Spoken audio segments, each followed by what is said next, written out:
Hi everyone, my name's Jennifer Cross. Welcome to A Feminine Moment. I am here with Dixie Andelin Forsyth, and we are going to answer a question that came in from the website from a young woman. And her question is, how can she be more feminine if she doesn't have a lot of money to buy clothes? I really appreciate that question. I think it's a great one.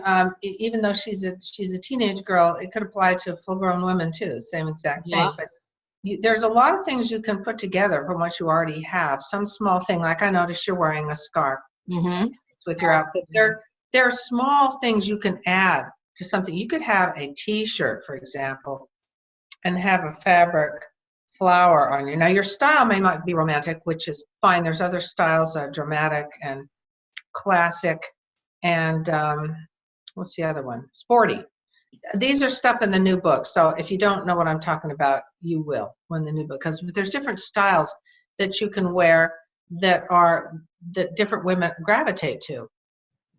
And so you could add a little embellishment if you have even earrings like you got on. A cute necklace or something. And as you can afford it, add things that are a little bit more feminine. And by feminine, we mean not what men would wear. So and that would include sporty style, dramatic style, classic style. Classic, we're talking about like Jackie Kennedy. Clothes. Dramatic, we're talking like Elizabeth Taylor, bling, things like that. And romantic is lace and things like that, like that's my style.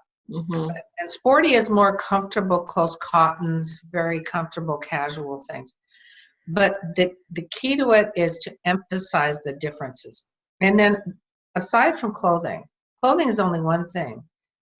Even as important, or more important, is do something with your hair. Have you ever gone to Walmart and seen women? It seems like most of them, I think, did they even run a brush through their hair? No. Let alone they didn't styled it in some way, something. And it isn't, you don't always have to put it on top of your head or anything specifically, but fuss a little bit with your hair, for Pete's sake. It makes you feel better. It so does. You feel more like a girl, and that's the goal. And if you're not into makeup, by the way, makeup was made to help us look better. So if you learn to be good at it, you don't have to put a ton on. It's not like you either are gooped up or you have nothing. It's made to actually enhance our natural beauty. Even lip gloss, things like that, a little blush here and there. If that's not for you, at least keep your face clean and washed and free of blemishes and that kind of thing. But then there's feminine manner. And this isn't the kind of video where I can stand up here and show you about walking. We're going to do one on that later. But the way you move your hands, the motions of your hands, look how men move. And women are more feminine. Moving your hands, the way you speak, no yelling, don't yell. And some women do this whistle thing. Forget that. Bad language is unfeminine. The way you walk, when you were at my house once, I told you about sitting. We had fun. We had a laugh. We'll do a video about sitting too, but when we've got a camera that's more stationary, we can back up. We're doing a sitting. Yeah, and I'm really good at showing you what not to do. Yeah, I've noticed over the years. I thought, why do some women, they just kind of fall in their seat? They stand by their chair and then they just boom, they just go down. And it's something I never noticed in anybody. And they do. And you can learn not to do that and how to walk better. If you're walking like a locomotive, you're chugging it, Or no, like duck feet. Yeah, and I've got a story in the new book about that. There's this girl. All these stories are true, by the way. In the new book, I love that.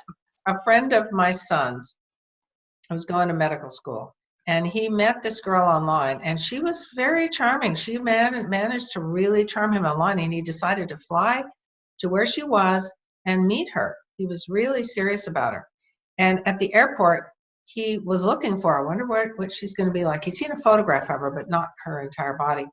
And he looked down this elevator and saw this woman. He said she looked like she was a locomotive. And he said to my son, no. he said she was hoofing it. and that one, he thought, I hope that's not her, because of the way she was walking.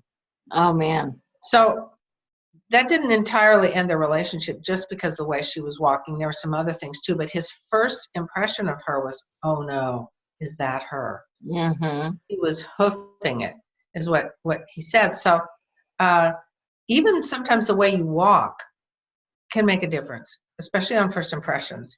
So we're going to get into all that more, but even if you have no money for clothes, there's things you can do. Feminine attitude, reading the book. Yeah, attitude. Understand. I can't emphasize enough how many men are starving for understanding men. Mm-hmm. So just true. Absolutely starving. And if any of you've seen it's a fairly new Netflix thing. I think you've seen it, Jenny, the one on Princess Diana. Oh, yeah. I think it's Princess Diana in her own words. And she's narrating. There's stuff, she's being interviewed narrating, and she told about how when she first started dating Prince Charles, she mentioned to him how she noticed at his uncle's funeral, Uncle Louis Mountbatten, I think he was assassinated. And she said, you looked so sad at his funeral. I felt so bad for you. I thought you should be looked after. She said he just jumped on her and started kissing her. And I thought, he probably rarely had anybody empathize, notice his feelings. Mm-hmm.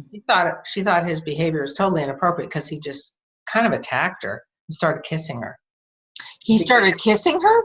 Yeah, that's what she said. Wow. And she thought, whoa, because they hadn't even really dated. In fact, she said they only really dated 13 times before he asked her to marry him. Yeah. So that's kind of another subject, but but understanding men, you can always work on that. And if you're a teenager, work on brothers, fathers, uncles, all the men in your life. Yeah, practice. This is just about romantic relationships. This is about men. So true. All men need to be treated this way in our lives. Yep. And you'll be happier for it. Mm-hmm. They'll treat you better. Absolutely. Thank you so much, Dixie. And it really falls in line with this type of change in your behavior is what inspires masculinity. And that's really one of the major reasons for the pro-feminine movement. And also the book that Dixie had talked about earlier was Fascinating Womanhood for the Timeless Woman, which is Dixie's original work. It's nearly done. It's nearly done. It really, seriously. Nearly done. So be watching for that. Trust me, you'll know about it. One other small issue is you see it in, I hate to say it because Fascinating Womanhood is not really political unless it comes to things like that threaten the family, like abortion. Those are really serious issues. But other than that, we kind of stay away from politics. But if you want to notice what not to do, notice some female politicians, not all. Politicians. They tend to kind of adopt masculine traits, masculine movements. And I don't know why exactly. Maybe it's the influence of being in the jobs that they are in, senators and things like that. Sometimes they use these masculine kind of. They do. Jabbing the air when they talk. And you say, well, it's unfeminine, so what? But they would be treated better. They would go farther if they were more female than if they try to act more masculine. It just doesn't work for us. It isn't attractive. And you might say, so what if I'm attractive? I'm just trying to get my point across. It's not like that. It isn't like that. It's like about authenticity. It's like if you have a man who's a politician, and he comes across as kind of effeminate. Mm-hmm. It's not appealing. It's just not appealing. So he would do better if he studied more masculine way of approaching things and doing that than effeminate. It just because men make poor women and women make poor men. It just doesn't work very good. Great point. Thank you so much. This is a wonderful topic. Yeah. Thank you so much, Dixie. This was a great topic. Everybody, please like, share, comment below. We appreciate you so much. Keep the questions coming. Keep them coming. Thank you, Dixie. Bye-bye. I'll see you soon. Bye-bye. Bye-bye.